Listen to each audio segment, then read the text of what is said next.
People sometimes talk about the indiepocalypse, when Steam opened up and allowed anyone to publish games on their platform. We saw a flood of new games being released. We can have a look at the new games every day and see a good handful of releases. Most of the stuff looks quite good, but to publish a game it does cost $100 and quite a bit of work. There's even a game called indiepocalypse. Because of the sheer number of games being released, it's hard to get your games noticed. Many just appear, only to disappear into Steam's vast library, never to be seen again. But elsewhere on the internet, we have the website itch.io, an online marketplace mostly focused on games, but also offering books, tabletop games and other forms of media. Anyone can sign up to Itch and upload the games they made, for free. There's zero barrier for entry. This starts to give us a better picture of the true scale of how many games are actually released. Itch.io, having no barriers for entry, is host to over 500,000 games, 511,810 at the time of writing this, and has around 500 new games added every day. Think about that. 500. That's a lot of games. Making games has been a hobby for people as long as home computers have really existed, dating back to the early 80s. Even games from that era have been lost or forgotten. This was an era when home computer enthusiasts could make games at their kitchen tables and actually have them published. The Commodore 64 has one of the largest libraries, with approximately 10,000 games. But this is approximate, because no one can actually agree on an exact figure. Much later, I joined the hobby, around 2003. And around 2005 I was lurking in the Game Maker forums and saw somebody who wanted to release their game and sell it for money. I thought they were completely insane. Who would pay money for a game made with Game Maker? Oh, how things have changed. The game in question was a top-down game about some cats. I can't really remember much else. I'm guessing it just faded into obscurity and is now lost, only existing as a faint memory amongst the few people who still think about it from time to time. Fast forward to the present day, selling your games has become much more commonplace. Maybe even a little bit too commonplace. But even so, there's still a huge amount of people making games for personal satisfaction, for free.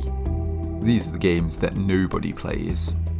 They range from personal, meaningful projects to the absolute weirdest things. Who knows what we'll find amongst all of this? We might find something truly incredible, something that has no chance to shine because nobody will see it. But it's more likely we'll find something completely terrible. But hey, it's not fair to criticise people for having creative outlet. Game jams are sort of like competitions. You compete to make the best game with a theme in a given time limit. But there sometimes isn't really a competition, you just make a game.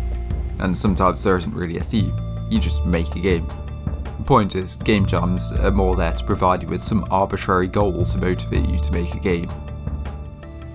There's so many game jams now, and some of them barely get a single submission. Some of them don't even get that, and some of them get thousands of submissions. Games such as Celeste started out as a jam game, and so did Baba Is You. But what about thousands of jam games that don't go anywhere? Well, they just get forgotten, and then nobody plays them. These lonely games just lie dormant forever. And what about the games that aren't even on a marketplace? They're even deeper into the unknown games iceberg. I made a game when I was 12, and I was really proud of it at the time. We bounced a ball around a maze and rotated the maze to influence gravity. I never shared it with anyone, and also, playing it now is really terrible, so I'm not sure why I thought it was good at the time. But imagine how many more games are locked away on people's hard disks, never to be seen, or worse, games that have been destroyed, lost forever as hard disks are erased, thrown away or broken. There's even commercial games that have been lost forever this way. There's also plenty of obscure commercial games that you just can't find anywhere. Fun School 6, Magic Land. I can't find this game anywhere. I've been watching eBay for at least a year, and there's absolutely nothing. If you have any weird old software or games lying around, consider checking if it's been archived on archive.org. You don't know who's looking for it. YoYo Games, the company behind Game Maker Studio, hosted the YoYo Sandbox at some point. It was a place anybody working with Game Maker could upload their games. But eventually, YoYo decided the sandbox was redundant and decided to remove it, along with all the submissions. Fortunately, all the games have since been archived, but there's really hundreds upon hundreds of games in this collection with absolutely no curation, hidden away in the Internet Archive, where nobody in the right mind would ever play them. This is the real Wild West of game development. Hundreds upon hundreds of games. Maybe there's something amazing in here, maybe not. What kind of lunatic would go through all these games to try and separate the wheat from the chaff? All these games are a huge part of personal expression. What happened to the people making it?